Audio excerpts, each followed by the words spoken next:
উপস্থিতি দিনদার ইমানদার সমস্ত মুসল্লিয়ান হযরত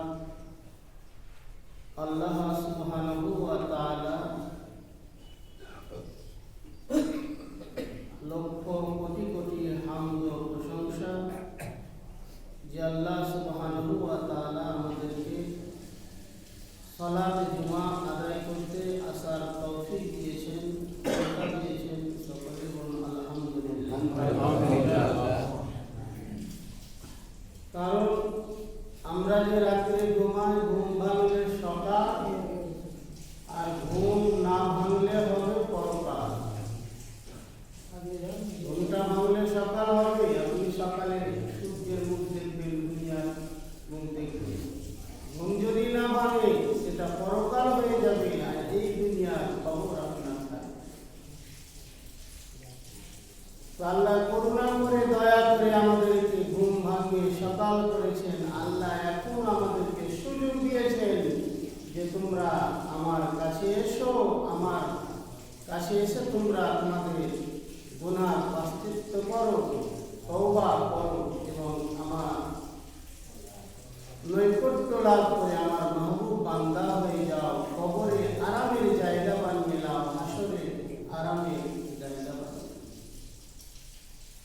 হামদ ও সানা করে দরুদ ও সালাম বর্ষিত হোক রহমাতুল লিল আলামিন নবী মাহবিব আল্লাহ তাজদারে মদিনা রাহতে কলব ও সিনা পাপীদের উদ্ধারকারী বেসাহারা সাহারা আমিনার দুলারা আহমদ মুস্তাফা সাইয়্যিদনা মুহাম্মদুর রাসূলুল্লাহ সাল্লাল্লাহু তাআলা আলাইহি ওয়াসাল্লাম রুটি শত কোটি কোটি দরুদ ও সালাম বর্ষিত হোক, বর্ষিত হোক মুহাম্মদুর রাসূলুল্লাহ। আল্লাহু আমিন। মোহতারাম হযরত, আল্লাহ তাআলা একটি সূরা দিয়েছেন, ছোট্ট মাত্র সূরাতুল আসর। বিসমিল্লাহির রহমানির রহিম। ওয়াল আসর ইন্নাল ইনসানা লাফি খুসর ইল্লাল্লাযীনা আমানু ওয়া আমিলুস সালিহাতি ওয়া তাওয়াসাউ বিল হাক্কি ওয়া তাওয়াসাউ বিস সাবর। আল্লাহ সুবহানাহু ওয়া তাআলা দুই লাইনের একটি ছোট্ট সূরার মধ্যে মানুষের জীবনের সমস্ত কিছু ওখানে প্রবেশ করিয়ে দিলেন। মানুষের জীবনের সমস্ত ফলাফল, করণীয়, রেজাল্ট আল্লাহ সেই সূরার মধ্যে আল্লাহ প্রকাশ করে দিলেন। মুফাসসির যারা কোরআনের তাফসীর করে তারা বলে, মানুষ যদি কোরআনের সমস্ত সূরা না পড়ে যদি এই সূরাটায় শুধু আমল করে, সূরা আসর যদি আমল করে, ওই মানুষটা হাসরের কবরে পুলসিরাতে পার হয়ে যাবে। একটা সূরা, দুনিয়ার সূরা, মুফাসসির যারা কোরআনের তাফসীর করছেন যে তারা বলছেন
ইমানের পরে আল্লাহ বললেন শুধু ইমান থাকলে যথেষ্ট নয়, আমিলুস সালিহাত, সালেহ আমল করতে হবে, ভালো আমল করতে হবে। সালেহ আমল, ভালো আমল আল্লাহ রাব্বুল আলামিন বললেন ওয়া আমিলুস সালিহাত। মানুষের জীবনে দুই রকমের কাজ হয়, একটা হলো ভালো কাজ আর একটা হলো মন্দ কাজ। একটা হলো আমিলুস সালিহাত আর একটা হলো আমিলুস সালিহাত। ভালো কাজ যারা করে তারা ভালো মানুষ, আর খারাপ কাজ যারা করে তারা খারাপ মানুষ। এবারে আমি আপনি বিবেচনা করি, ভালো কাজ কোনটা করবো, খারাপ কাজ কোনটা করবো। মনকে জিজ্ঞাসা করবেন, মন, আমি দুনিয়ার মধ্যে জীবন যাপন করি, ঘর সংসার করি, ব্যবসা বাণিজ্য করি, এর মধ্যে খারাপ কোনটা ভালো কোনটা মন বলে দিবে, কারণ মন হলো আপনার দিলের ট্রান্সফরমার। হযরতে হারুন রশিদের জামানায় একটা ওয়াকিয়া হয়েছে। বাদশা অর্ডার করলেন বাবুর্চিকে, বাবা বাবুর্চি, আমি ছাগলটা জবাই করে দিলাম বাবা, এই ছাগলের মধ্যে সব চাইতে ভালো জিনিসটা আমাকে রান্না করে তুমি আমাকে খেতে দিবে। বাবুর্চি ছাগলটা গোশত বানাইয়া দিল রান্না করে বাদশাকে খাওয়িয়ে দিল। বাবুর্চি বুঝাতে চাইলো দিল হলো সবচেয়ে ভালো। তার কিছুদিন পরে আবার বাদশা ছাগলটা একটা ছাগল জবাই করলো। জবাই করার পরে বলে বাবুর্চি, বাবা শোনো, এর মধ্যে সব চাইতে খারাপ জিনিসটা আমাকে রান্না করে খাওয়াও। ব্রাদার মিল্লাত ইসলামিয়া, বাবুর্চি আবার গোশত বানাইলো। আবার বাবুর্চি দিল রান্না করে বাদশার সামনে পেশ করলো।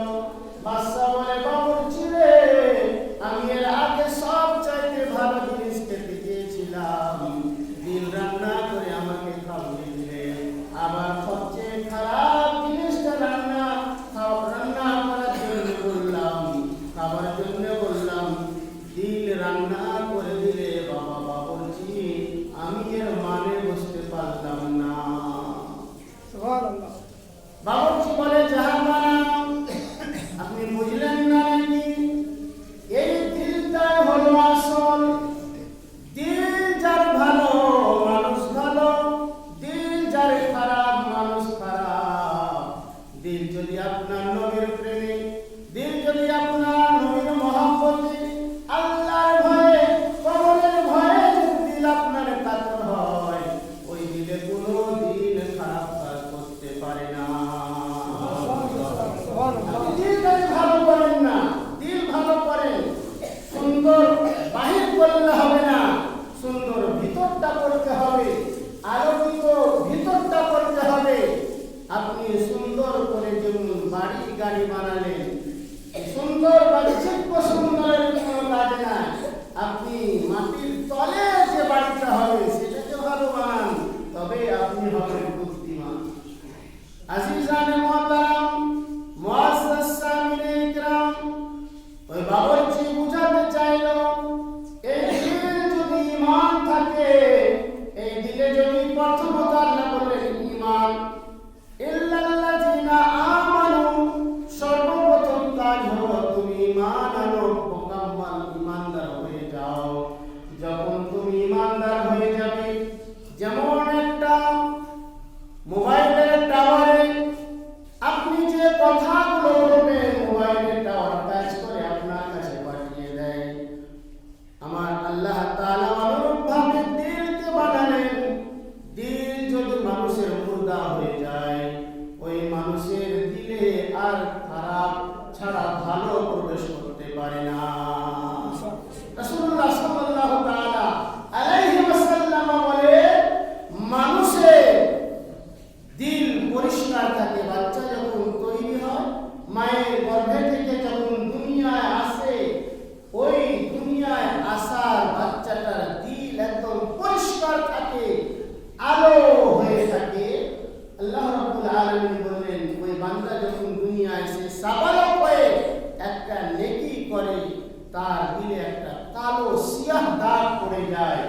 আবার যখন নেকি করে, গুনাহ করে, তো সিয়াহ দাগ পড়ে যায়। এইভাবে একটা দুটা গুনাহ করতে করতে করতে করতে যখন অভ্যস্ত হয়ে যায় গুনাহ, ও গুনাহকে গুনাহ মনে করে না, পাপকে পাপ মনে করে না, হারামকে হারাম মনে করে না, নিজের মতোই চলে, তখন তার দিলটা পুরো কলুষিত হয়ে যায়, কালো হয়ে যায়। আর ওই দিলে আর ঈমান থাকতে পারে না, ওই দিলে আর নবীর নূর থাকতে পারে না, নবীর মহব্বত থাকে না। ওই দিল শুধু আপনার আমালে সাইয়্যা করবে, আমালে সাইয়্যা দিকে যাবে, খারাপ কাজের দিকে যাবে, দুনিয়ার কাজের দিকে যাবে, আর দিনের কাজের দিকে আসবে। ব্রাদার বিল্লাহ ইসলামিয়া, মহান আল্লাহ তাআলা বললেন, বান্দারে আমল ঈমান আর ঈমান পরে আমলে সালেহ করো, ভালো আমল করো। আর ভালো আমল করার পরে ওয়াতাওয়াসাউ বিল হাক্কি, সব সময় ন্যায্য পথে চলো, ওয়াতাওয়াসাউ বিস সাবরি, আর সবরের সঙ্গে জীবন যাপন করো। কারণ মহান আল্লাহ রাব্বুল আলামিন বললেন, ইন্নাল্লাহা মা'আস সাবিরিন। আমি আপনি নামাজ পড়ি, আল্লাহর ইবাদত বান্দেগি করি, আল্লাহর জিকির করি। আল্লাহ বললেন, আমি আমার মুমিন বান্দাদেরকে অনেক রকম পরীক্ষা দেব, কখনো অসুখে ধরবো, কখনো বিপদ দেব, কখনো তার অনেক ক্ষতি হয়ে যাবে, কখনো সে মন মারা হয়ে যাবে।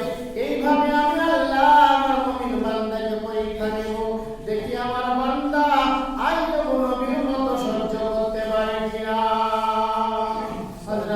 হযরত আইয়ুব আলাইহিস সালাম, হযরত আইয়ুব আলাইহিস সালামের পুরো শরীরে যখন ঘা হয়ে গেল, ওই ঘায়ের মধ্যে যখন পোকা ভর্তি হয়ে গেল, পোকাগুলো বেরিয়ে বেরিয়ে যায়, আর আইয়ুব নবী ওই পোকাকে ঘুরিয়ে এনে ঘায়ের উপরে বসায় বলে, পোকা রে,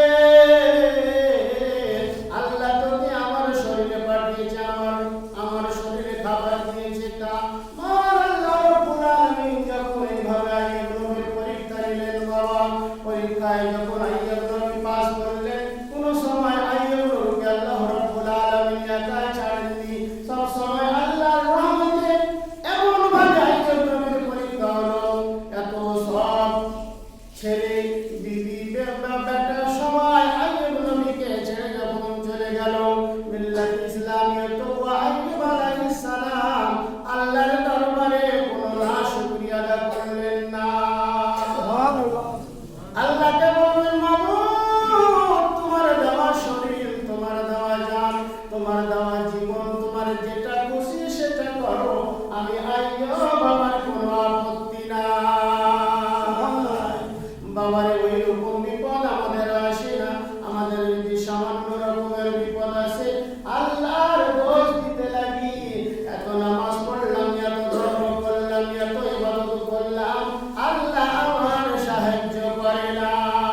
আল্লাহ বলছেন যে, লাইন শাকারতুম লাযিদান্নাকুম ওয়া লাইন কাফারতুম ইন্না আযাবি লাশাদীদ। বান্দারে, যদি তুমি বিপদের কালে আমার উপর সবর করতে, আমি আল্লাহ তোমার বিপদ দূর করে তোমার উপরে রহমত বর্ষণ করে দিতাম। এই জন্য আল্লাহ রাব্বুল আলামিন ওই ছোট্ট দুটো আয়াতে কতটা কথা বললেন, যে ঈমানের কথা বললেন। আল্লাহ বললেন, তুমি ঈমান আনো, মোকাম্মাল ঈমানদার হয়ে যাও। আল্লাহ রাব্বুল আলামিন তারপরে বলছেন, আমালে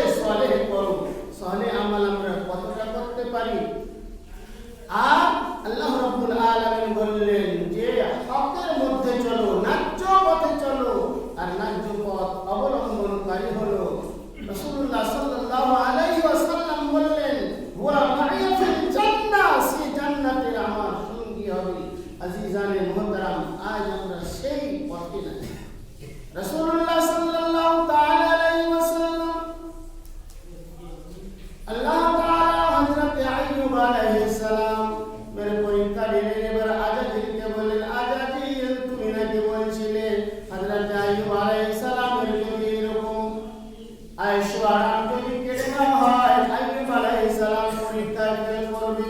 দেখো আমার আইয়ুবের সমস্ত ধন দৌলত আলো আওলাদকে আমি আল্লাহ কেড়ে দিলাম, এমন পর্যন্ত থেকে গোটা শরীরে আমি আইয়ুব নবীর ঘায়ে পোকা দিয়ে দিলাম, কিন্তু আজাজিল তবু আমার আইয়ুব আল্লাহ আল্লাহ বলা ছাড়ে না।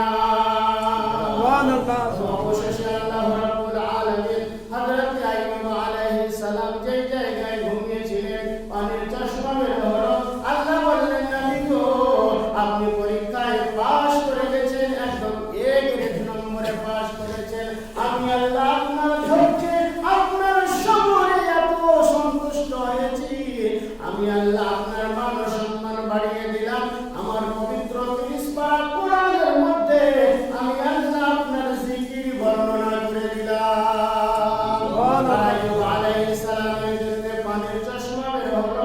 আইয়ুব নবী সেই পানির চশমাতে গোসল বানাইয়া পুরো শরীর যেন পুনরায় ভালো হয়ে গেল। আমাদেরকে আল্লাহ রাব্বুল আলামিন মাঝে মাঝে একটু পরীক্ষা করবেন ঈমানদার কি।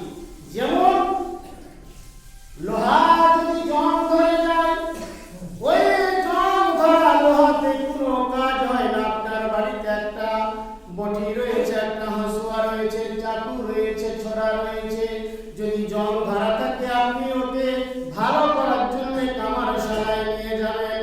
ওই কামারশালাতে বাবা কামার আগুনে ভরে দিবে, ভরার পরে লাল দগদগা করে আবার বের করবে, তাতে হাতুড়ের বাড়ি মেরে মেরে আল্লাহ কামার করবে, ওটা জং ছড়িয়ে দিয়ে আবার ধারালো বানিয়ে দিবে।